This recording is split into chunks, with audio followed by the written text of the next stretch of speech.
morning everyone, welcome back to my channel. My name is Jen. Today I want to get started on some soup. I am making a split pea, so I'm using pigeon peas. Making a split pea soup. I haven't made it in a while. I'm gonna start by chopping up garlic, onion, tomatoes, and carrots.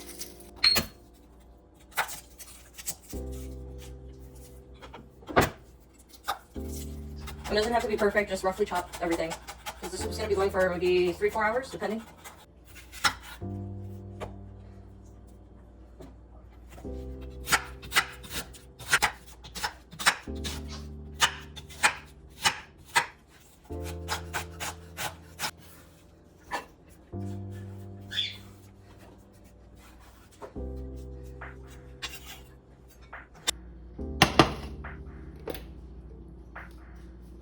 I'm just gonna put it on medium-high.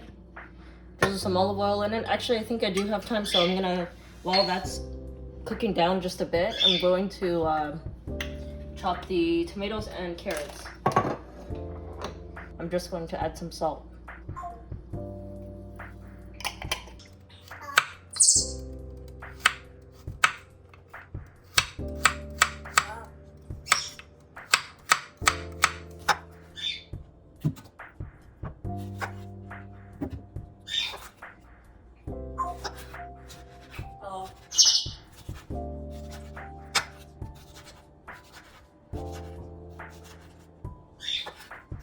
I'm just gonna leave that on the cutting board until the onions are sauteed. This might look gross, but I have this, so I made pulled pork, but I made it like blank, like I didn't put anything sweet in it. That's how I usually make my pulled pork, or actually ribs, before putting barbecue at the end. That's what I usually do, because I usually want to make something else with the ribs. So I saved the drippings and the end pieces, and I froze it. So that's gonna be the broth for this. It's really, really rich and strong. Yeah, I know it looks weird, but it's gonna be really flavorful.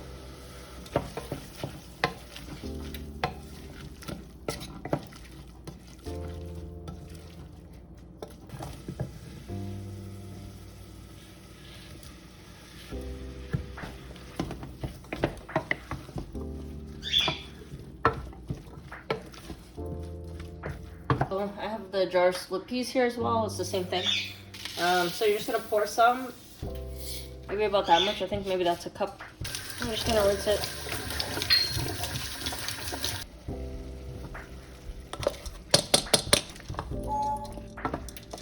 These drippings are pretty salted already, so I'm just gonna wait. I'm gonna add it, and it has garlic powder and all that in there. Taste it later. Add water to the top.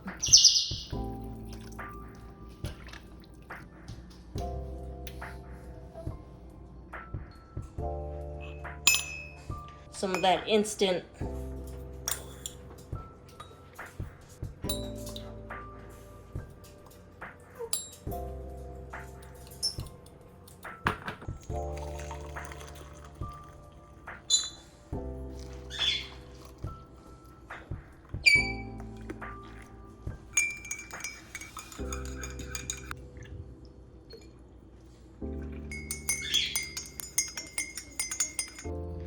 Okay, I'd say it's been boiling for about 30 minutes so far. You're just gonna want to skim off the top. It smells really good already. When you add, you'll need to add more split peas, like when it starts like disappearing into the broth and there's still water. So we'll just wait until these fall apart completely, which will probably take 1.5 hours to 2 hours. So I'll be back with that. Okay, so we're gonna get started on our dough. I got 2 bowls. I'm gonna use this one. I'm gonna have the one set in because it's more narrow. I like to use a more narrow one for it to rise in, because it gives it less surface of air to get dried out, because my dough would dry out a lot. So that's been working for me so far. So you're just gonna drizzle some olive oil. Just try to get every spot except for the top. Like, you'll feel where it's not oiled up. And then keep the brush in there, just put it on the side. And then we're gonna start with 3 cups of all-purpose flour. You can use bread flour, of course, would be great for this, but I just buy all-purpose flour. And 3. Just keep that on the side, you're gonna need it. So we have active dry yeast. This is half teaspoon measurement because I don't know where my full teaspoon went. So I'm gonna do 4 of these, which equals to 2 teaspoons. 2, 3, 4. If you lose count too when you're making this, like it's totally okay. Like this dough is the most forgiving bread dough ever. So sometimes I add a little bit extra. This is the magic stuff, the bread booster. So it's 1 teaspoon per cup of flour, so there's 3 cups of flour. So this is a half teaspoon, so we'll do 6 of these. It makes your dough really fluffy on the inside, and it like stays fluffy. 2, 3, 4, 5, 6. Okay, make sure you stir it while it's dry to make sure you move everything around and you don't have chunks of something somewhere. Then you're gonna go warm water, 1.5 cups of warm water.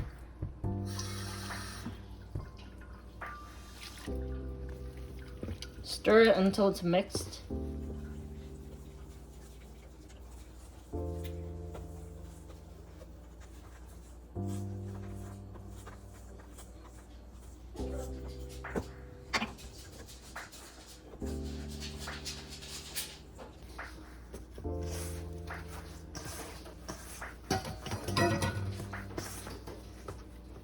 And I could tell that it needs a little more water, so if it seems a bit dry or like the other dough at the bottom isn't or flour isn't sticking to it, then just add a little bit.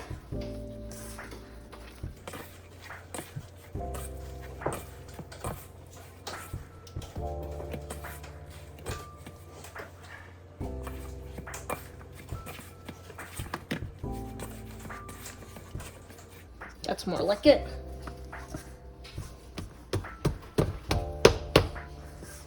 Ooh, it's a workout.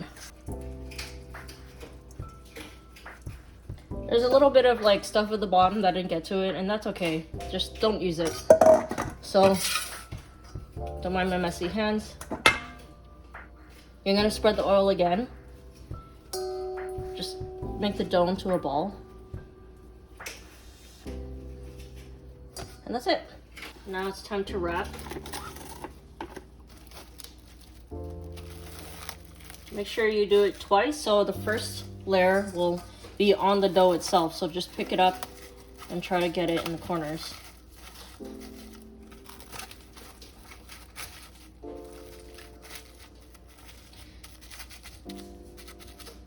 That gives it the best chance of not drying out. And then the second one.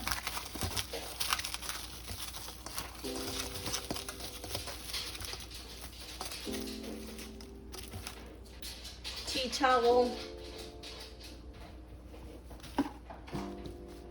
Minimum 3 hours, maximum 6 hours. Checking on our soup and stirring it. See, the split peas are starting to like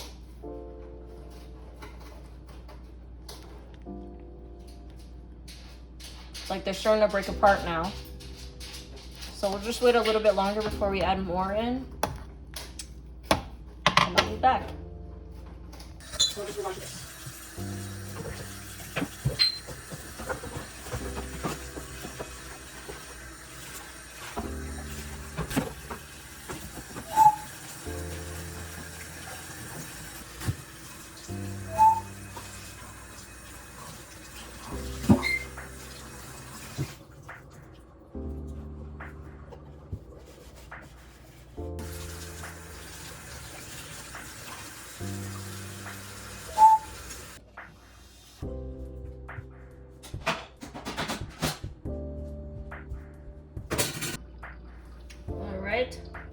So the peas are pretty much falling apart really well, so I can just tell that it's very runny still, and I want like a nice thick soup.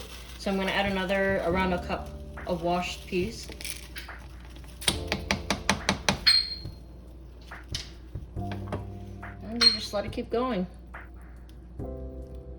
See these pieces of pork? I'm gonna shred them later into the soup more.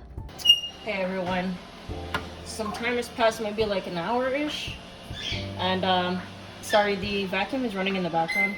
But I just wanted to show you this stage. It's like the middle stage of what the soup would look like before it starts really getting thick. I might need to add a little bit more, some peas, but I'm not sure yet. I'm just gonna wait for it to break down a little bit more, but this is the middle. I would say you're like halfway there. So this is a good soup to start in the morning for lunch, or even the night before, and then have it the next day, because the flavors will come together more. Or if you have it for dinner, then start it in the morning, have it for late lunch or dinner.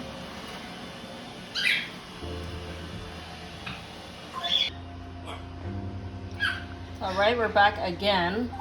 I think after about 45 more minutes. So it's gonna start thickening up and getting chunky, so it could stick at the bottom. Just make sure you're scraping the bottom. You don't really want to walk away from this for too long now. This is the consistency. Very close. We are very close. It just needs to reduce a little bit more. And we'll be back. I think it's been like 20 minutes. This is, I want it to reduce a bit more, but honestly I don't have time right now to watch it because it's gonna start sticking at the bottom. But it's close anyway, so I'm gonna turn off the stove and just put it on the side for now to make sure I don't burn it or anything. But that's pretty much a good consistency, and if you wanted to make it thicker, it depends on your preference. You could serve it like this even, or just thicken it up more. I'm just gonna put the lid on.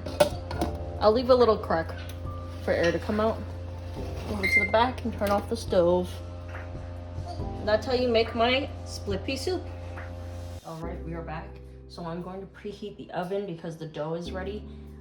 There's a tray of water at the bottom. It helps with the very crispy crust on your bread. And preheat the oven to 450. I like to go 455 because it kind of loses,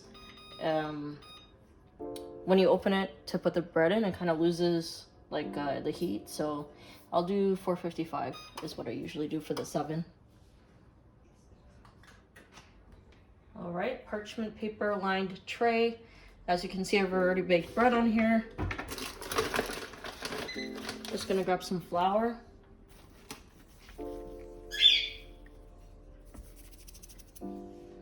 Let's check our dough. We are more than ready.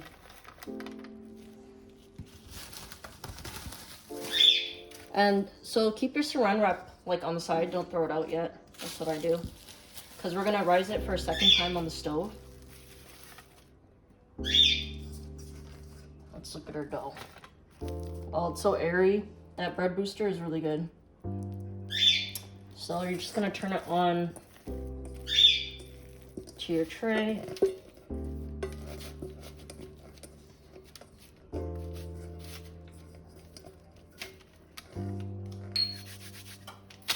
To help shape it. If you feel any like dry spots, just pull it out. So I feel a little bit here, and you can just get rid of that.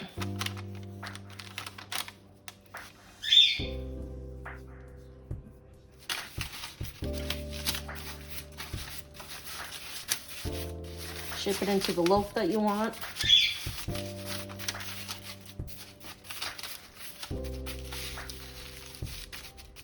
That's good enough for me. Then just grab your saran wrap and put it back over.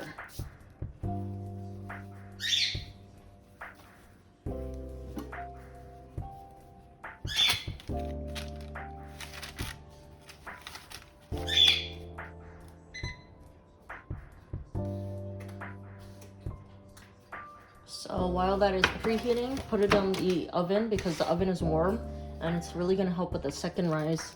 So there's the loaf, just leave it there on the warm oven until your water is on a rolling boil on the tray. I'll show you when it's ready.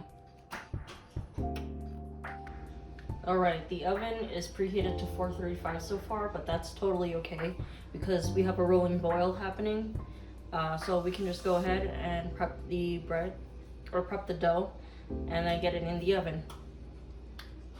Look how flat that turned out. But honestly, this bread booster is amazing. It's just gonna like pop right up.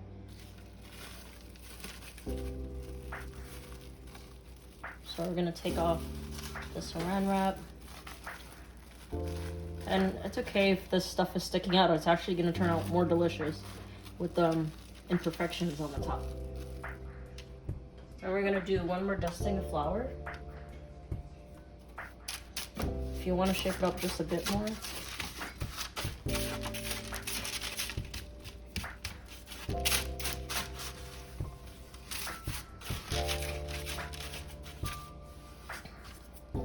If you're feeling a little adventurous, you can make some slits. All right, and so when you open the oven, don't put your face there right away. I've almost steamed my face off many times. And so just let it air out for a sec. It will boil again after you close it, of course. And then it's air out.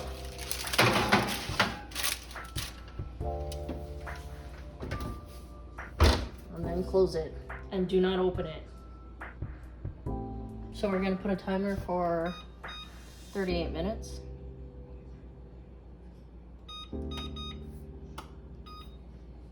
And we shall be back. All right, timer went off, so it's time to take it out. Ooh, that looks amazing. And put on the cooling rack. I did read one time that until it cools down, because it's still cooking internally and it will be gummy. But usually in this household, we wait like 15 minutes and then we cut into it. And I'll be back when I slice into it. I think it's been about 30 minutes. This is our delicious bread. Let me know if you try it. And if I didn't explain something well enough, please ask me and I'll answer to the best of my ability.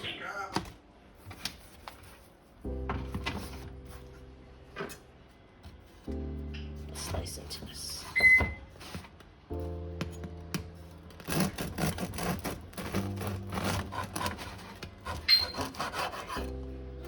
Look how airy it is. It's very fluffy, and I think this one was rising for 4 hours. That is absolutely divine. Highly recommend it. Once you start making it, you're gonna be like, why didn't I start this earlier? It's very healthy. You know what's in it? Like 4 ingredients.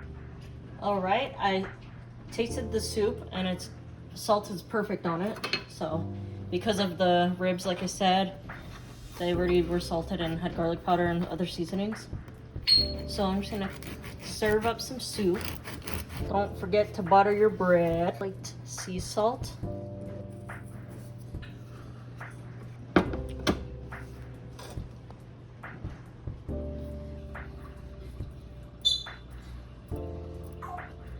So I added some cheese. I wish I had some parsley for some greenery, but that's okay. I'm just gonna add some black pepper. Add a drizzle of olive oil. Add some red chili flakes for a pop of color. And some heat. And there you have it. Some dinner is served.